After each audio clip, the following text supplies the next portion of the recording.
And what you've done with your life thus far, is it giving you what you want? Is it giving you what you want? When you look toward the future, when you look at all that's going on out here, is there someplace within yourself you say, hey, I know I need to be out there in that arena. I know I can do more than what I've been doing. I know there's some great music that I have within me that I haven't brought out here yet. Is that something that you begin to look at within yourself? See, I say if you look at your life, and if you're not getting what you want, you owe it to yourself to do something differently.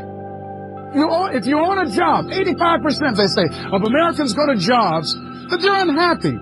If you're doing something 8 hours a day that you don't like, it's not giving you what you want, it's not giving you a strong feeling of satisfaction and fulfillment, you're miserable, you hate to go there, you're depressed just thinking about it, you sing the Thank God It's Friday song every week. If that's what it is, you owe it to yourself to start strategically working to change directions. See, but you know what most people will do? Most people will resist change. Most people will fight change as if change would be worse than what they're experiencing. See, they know this. They're familiar with this. Most people will not challenge the unknown. They won't just step out there. See, there's certain things that got to be in place. They got to see it all together. And life isn't like that. That's not how you grow. So as you look at your life, you're saying, I'm not getting what I want. As you begin to look toward the future, begin to know that whatever it takes for you to create that, you've got that in you. You've got that. You've got genius in you. You've got goodness in you. You've got creativeness in you. If you decide to take the initiative to change the current quality of your life, I say to you that you will find that the universe is on your side. That life is on your side. Now, will it be turbulent? Yes. Will it be easy? No. Will you have some opposition? Yes. Will I make a lot of mistakes? Yes. Will I get hurt? Yes. Yes. See, a lot of people won't try anything different in life because they don't want to get hurt. Let me tell you something. It's too much pain to duck. Pain is everywhere. You can hide under here. It will come where you are. It's everywhere. Viktor Frankl calls it unavoidable suffering. You can't duck it. But most people spend their life not wanting to deal with the pain of rejection, the pain of defeat, the pain of being disappointed, the pain of losing, the pain of failure, the pain of being criticized, the pain of not being liked, the pain. That's called life. Life is full of pain. It's everywhere. But guess what? There's no gain without pain. Because it's the pain of regret that you experience. If I had it to do over again, that's a pain. Don't you know that's something? When you know, I was in a seminar once and this lady stood up. If I had my life to live over again, she talked about all of the things that she would do. And you can feel the pain of regret in her voice. The pain of regret. She still experienced pain. She was trying not to experience the pain of defeat, the pain of disappointment, the pain of loss, the pain of lack of support. And she still experienced pain. It was right there. We can't get around it. Most people are governed by their habits, their fears, and the opinions of others. A lot of people never try anything differently because they have been convinced by people in their lives that they value that they can't do it.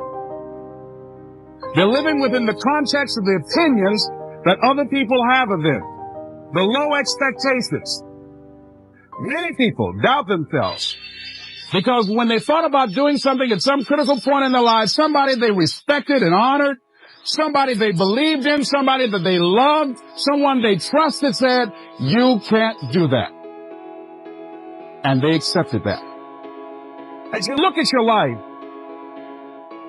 ask yourself the question, What would your life be like? What would your life look like if you decided not to care what people thought of you? What would your life be like if you decided to give up some of your fears? What would your life be like if you decided to become courageous? What would your life be like? If you decided to act on your dream, if you did what you felt in your heart. You know what courageous means? Tom Ruskin and Randy Reed said. They said that courage comes from a French word which means of the heart. But how does it feel to you? He says it's courage, it takes courage to live. Says most people go through life not allowing themselves to step out because they don't want to let go. They don't want to be blown around. They don't want to be moved. The courage to face life's whirling wind of contradictions. The courage to love yourself. The courage to love. For years, I was afraid to love. The courage to take a chance. The courage to be who you are. He says courage isn't for somebody else, for medals, applause, or moral debts. Courage is what at that moment feels most right for you.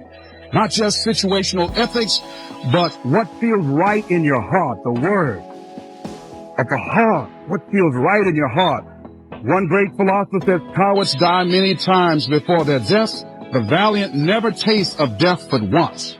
What does that mean? The valiant people aren't afraid? No. It means that they experience that fear and they move forward. They move forward anyhow. Many people are dead now. Many people are allowing their dreams to die. Many people are allowing the ideas to lie dormant and collect dust. Many people have all this talent and ability that they are allowing to be buried inside of them, that they will take with them to their graves because they didn't have the courage to be who they are. Now I say, as you begin to look toward the future and manifesting your greatness, it's going to take everything in you, that your life deserves the concentrated effort to begin to look at how is it that I can express more of me? How is it that I can bring my ideas out here now? How is it? And start living with a sense of urgency because you're here today. You're gone today. Life is unpredictable. It's uncertain. There are no guarantees. No guarantees out here at all. So holding back, what are you waiting on? Ask yourself, what's the benefit of your waiting? What's the benefit of your not living your dreams? What's the benefit of not listening to yourself? Oh, please, listen to yourself. You know the feelings. If you start listening to the feelings in your heart, and I'm doing it now more every day, I find that my feelings, I can trust them.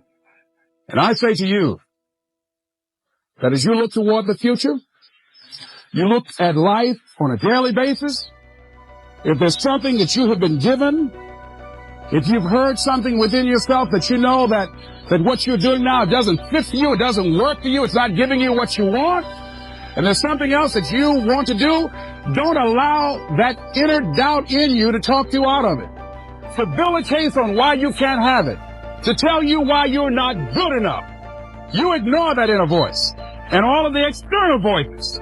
Don't judge the possibilities for what you can do based upon the circumstances, because the circumstances won't determine who you are. Don't determine what you're able to do based upon your resources. Don't determine what's possible for you based upon where your life is right now. Where your life is right now is not you. That's just what it is right now. But the possibilities for you are unlimited. If you're in a rebuilding process, it's unlimited. If you're coming back from adversity and devastation, it's unlimited of what you can do. That's the capacity of human beings. It doesn't matter how many mistakes you've made. Doesn't matter how many flops you've had.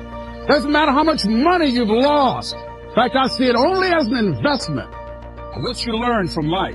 Not losses, but investments of what's possible for you. And I say to you that once you start listening to yourself and as you begin to act on your dream, as you start just trying to find your way, doing what you can with what you have, you will start seeing things opening up for you. You'll start attracting people. You say, where'd they come from? things will start coming together, clicking for you. You say, whoa, you start brainstorming. Ideas will come out of nowhere as you focus on it. The key to it is to begin to focus on what it is you want to do. Why, Les? Why is that important? Because as you focus on that which you want to do, that which we focus on, that which we give our energy to, it will begin to multiply. It will begin to expand. It will begin to develop your consciousness. And out of that comes your greatness. Out of that comes a commitment. Out of that comes a passion for life. Out of that comes a special power that you have in you that you haven't even called on yet. See, the powers that we have will never reveal themselves if we don't challenge them. If we don't put ourselves in a position where we have to use them. So one of the most important things is reading a book that's a really interesting book called Instant Millionaire. And the guy said, put yourself in a position where you can't retreat. Where it's do or die, sink or swim. Here's what you'll find out. You'll develop incredible swimming skills. You'll find yourself stroking unlike you've ever seen before. Through the inspiration of desperation, you'll become more creative than ever before. So what is it? How do we handle that whole piece? Throw your whole self into it. See, most people go at it tentatively. They don't give all their stuff. They don't concentrate. They don't put everything they've got in them. One guy wrote a book called All You Can Do is All You Can Do. And all you can do is enough. But he said, make sure you do all you can do. And if we're honest this evening, we know that we haven't done all we can do. So as we look at the future, we can decide that from this day forward, as I look at my personal relationships, if I look at my professional relationships, if I look at my family relationships, as I look at all the dimensions of my life, looking at myself mentally, emotionally, and spiritually, I'm going to do all